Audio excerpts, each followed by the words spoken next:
Xafladan oo lagu soo dhaweynayay safiirka Soomaaliya u fadhiya dalka Mareykanka Mudane Axmed Ciise Cawad ayaa waxaa lagu qabtay hoolka shirarka libaaxyada ee magaalada Columbus, Ohio.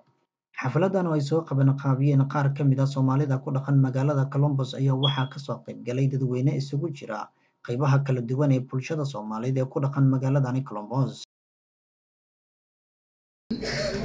socdaalka safiirku wuxuu ku saabsan yahay inuu xoggaal u noqdo Somali community Columbus qaab nololeedkeeda iyo sida ay xaaladoodu tahay inuu u kuurgalo ayuu safiirku noogu yimid. marka waxaa la rabaa annaga inaan tanasulaad isu sameeyno oo aan waxaan sameysano aan empower gareyno oo kor aan u qaadno maahan in waxaan sameysan haddana inaan dhulka dhigno looma baahna. marka ugu horeysa waxaan ku soo dhaweynaynaa Columbus ambassadorka Soomaalida ee United States Axmed Ciise Cawad oo ah markii Soomaaliya dib u dhalatay ambassadorkii ugu horeeyay oo yimid wadanka Mareykanka.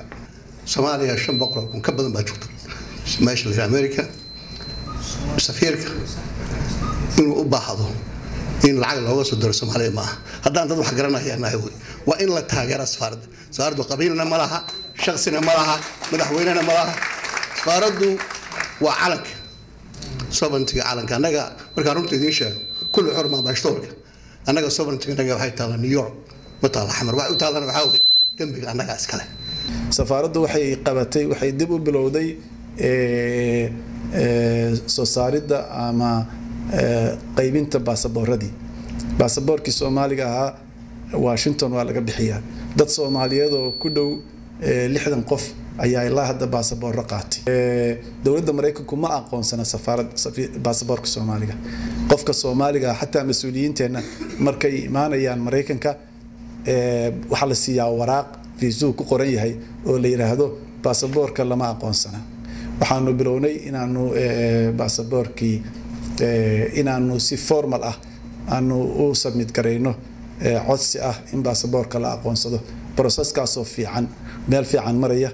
waxa weeyaan annagu qof Soomaaliya hal celiyo ma niraahno waa jeclaan lahayn in la ogolaado qof Soomaaliya laakiin qofka Soomaalidu inagii iyo muslimiin hadayna inagii ayaa mararka qaarkood maxaa la yiraahdaa wixii leeno hayay maartay inagii ayaa isu qoonsanay. That's why Somali badan halkan ay u joogaaneen. marka we have to be fair to people, we have to be fair to the systems.